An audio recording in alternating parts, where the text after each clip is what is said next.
Et bonjour à tous, j'espère que vous allez bien. Aujourd'hui, j'ai fait quelque chose d'un peu plus structuré. Ça reste encore libre, hein. J'ai du mal à trop structurer et j'aime bien ne pas surjouer. Et ça, c'est quelque chose d'important pour moi. Donc, j'ai essayé de faire une première lecture avant de venir vous voir afin de pas trop vous perdre dans le démarrage. Donc, voilà, vous allez me dire si ça vous convient un petit peu mieux. Donc, ce que j'avais mis en évidence, c'est qu'aujourd'hui, nous avons toujours les signes de feu et les signes d'eau qui peuvent être un peu challengés. Il y en a d'autres, mais en priorité, ça va être ces domaines-là et tout le monde va ressentir ces tensions plus ou moins fortement.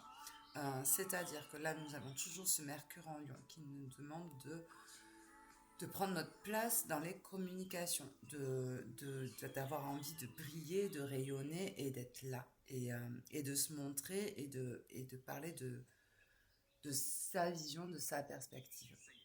Derrière, nous avons toujours cette énergie de Pluton en Verseau qui nous demande de prendre en compte tout le monde, qui nous demande de regarder si tout le monde a pu prendre sa place dans la discussion. J'ai Mercure en Lion dans mon thème natal en temps normal, je peux vous dire que je ressens fortement cette frustration. Je la ressens déjà en temps normal, je me dis que je prends trop de place et qu'il faut que j'arrive à laisser la place aux autres. Et ça dépend avec qui je suis. S'il y a des gens qui s'imposent un peu plus et qui aiment prendre leur place aussi, ça se passe très bien. Mais dans une énergie où les personnes sont un peu plus moins facilement dans la communication, voilà, j'ai tendance à prendre un peu plus ma place. Et déjà, je culpabilise en me disant, essaye de stopper et de laisser la place aux autres. En ce moment, je le ressens particulièrement. Voilà, Pluton en Verseau qui s'oppose à Mercure en Lion. C'est pour ça. Si vous le ressentez vous aussi, c'est normal, vous inquiétez pas. De toute façon, Pluton va être là pour quelques années. Donc, vraiment, il y a ce besoin de prendre en compte l'autre. Donc, si ça vous challenge, si vous sentez une tension, pardon, n'hésitez pas à prendre le temps de regarder autour de vous, de regarder les personnes et de leur poser des questions au pire. Si ce ne sont pas des personnes qui ont tendance à communiquer, posez-leur des questions. Ça peut être intéressant d'ailleurs. Ensuite, nous avons toujours voilà, cette énergie du bélier. Saturne conjoint à Neptune. Euh, L'envie de prendre ses responsabilités quant à nos rêves, nos illusions, nos, nos profondes aspirations, euh, avec l'énergie du bélier qui a envie de voilà, mettre en place des choses, d'agir et d'entreprendre et de créer, se confronte toujours à ce Jupiter en cancer. Alors Jupiter, c'est la planète de l'optimisme, de l'abondance, de la chance, de la joie. Voilà. Et en cancer, ben, effectivement, il y a un besoin on crée de l'abondance en écoutant notre cœur, en écoutant nos proches, en essayant de faire au mieux pour toute la famille. Euh, en- il y a un besoin de protection aussi de nos proches. Euh, et voilà, donc là, il y a une petite tension. Voilà, est-ce que nos rêves, nos passions, enfin, nos désirs profonds et les actions qu'on entreprend sont en accord avec le concept de nos proches et de notre cœur et de ce qu'on a envie de créer à ce, à ce niveau-là. Et, euh, et ça peut être aussi assez challengeant euh, de, de, de prendre en compte les deux configurations. C'est assez difficile. Et ensuite, voilà, bon, on n'y passe pas. Il y a la lune en Sagittaire. La lune, c'est notre besoin de sécurité émotionnelle. Le Sagittaire, c'est tout ce qui est sagesse, connaissance de niveaux supérieurs.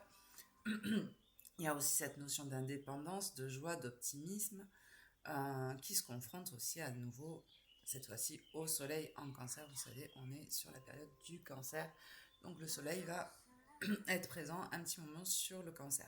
Donc voilà, ça se confronte un petit peu à cette énergie-là où voilà, il y a encore ce besoin de prendre en compte notre foyer. Donc si tu as envie de partir à l'aventure parce que tu as trouvé dans ton plan d'action, tu as une conférence super importante à Paris, mais que en ce moment tes enfants sont en vacances, bah, ça va pas mal te challenger parce que là, tu as besoin profondément de faire ça. Et en même temps, tu culpabilises à fond. Bon, voilà. Alors, bon courage, ça va passer. Là, à un moment donné, de toute façon, c'est toujours réajustement. Un réajustement, est-ce qu'il n'y a pas mieux ailleurs? Est-ce que tu peux pas embarquer ta famille? Enfin, je sais pas, voilà. C'est trouver l'équilibre dans tout ça.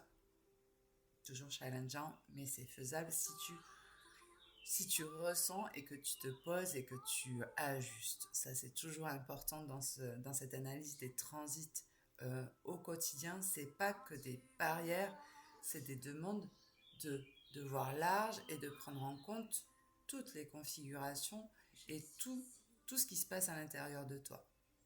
Voilà. Euh, Globalement, c'est ça. Après, du coup, voilà, comme il y a toute cette tension sur les énergies du feu avec les autres planètes, elles sont aussi toutes à peu près en harmonie. Donc voilà, vous êtes quand même bien porté par l'énergie du feu. Il y a un désir d'action, d'agir, et voilà, ça se confronte un petit peu avec tout ça. Vous inquiétez pas, c'est pas mal. Voilà. Qu'est-ce que j'avais envie de dire de plus? Moi, je pense que c'est pas mal. C'est pas mal. Je sais pas, j'avais envie de vous poser une question. Il y a Mars en Vierge en ce moment. Donc Mars, c'est la planète du Bélier. Donc c'est la planète des actions, de l'entrepreneuriat, de comment tu entreprends les choses, qui est en Vierge. J'adore quand il est en Vierge. Moi, j'aime bien. Je manque cruellement de Vierge dans mon thème. Cruellement et beaucoup, mais enfin c'est compliqué, je peux pas l'expliquer là, mais voilà, Mars là en Vierge nous demande de planifier, de mettre en place des choses sur le long terme, d'intégrer des routines en soi. Et j'aime bien cette énergie, moi elle me correspond, elle me fait énormément du bien euh, d'être d'être dans cette énergie d'agir, mais avec des magnifiques to-do list, des magnifiques plannings, et de cette vision à long terme, moi je l'aime beaucoup. Voilà, je pense que c'est bon pour aujourd'hui. Je vous répète pas le membership éveil. Si vous voulez en savoir plus, je vous invite à me contacter. Voilà, mais en tout cas, c'est ce qu'on vient de faire là aujourd'hui, mais avec quelque chose de plus centré sur vous, avec la prise en compte de votre thème, de votre ascendant et tout ça, et d'où ça tombe pour que ce soit plus impactant et plus parlant pour vous. Là, par exemple, si vous avez un Mercure, voilà, si vous êtes un lion en maison 4 dans le foyer, et que vous avez en ce moment, et donc en ce moment ce Mercure, et là, vous avez tendance à prendre la place et à écraser, entre guillemets, un peu vos proches. Et là, voilà, vous allez pouvoir être un peu tendu par rapport à ça. Si c'est dans la maison, qu'est-ce que je peux prendre comme exemple? Ouais, la maison 5, ça peut être dans vos relations amoureuses. Peut-être que vous allez prendre trop de place à ce moment-là et que vous allez oublier un petit peu votre partenaire. Voilà, ou dans la carrière professionnelle si c'est en maison 10. Voilà, voilà, et on va aller explorer un peu plus tout ça personnellement et plus adapté à chacun. Et puis il y a plein d'ateliers, plein de choses, mais bon, bref, j'ai pas envie de reparler de ça tout de suite. Je vous souhaite une bonne journée, bon courage à tous ces signes de feu, et puis à demain.